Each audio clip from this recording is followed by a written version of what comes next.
आजकाल 90% लोकांना vitamin B12 ची डेफिशियन्सी होते.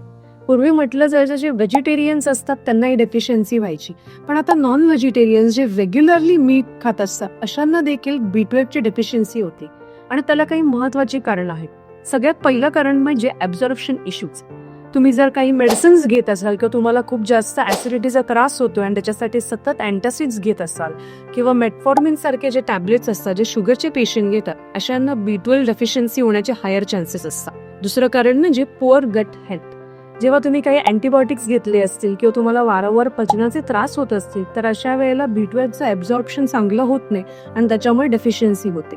तिसरं महत्त्वाचं कारण म्हणजे सध्याची फूड क्वालिटी.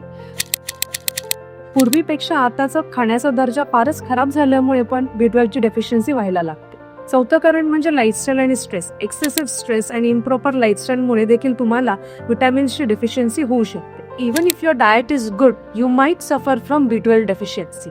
तुम्हाला जर तोंडामध्ये अल्सर्स येत असतील, हातापायांमध्ये मुंग्या येत असतील तर तुम्हाला B12 चेक करणं फार गरजेचं आहे. थँक्यू.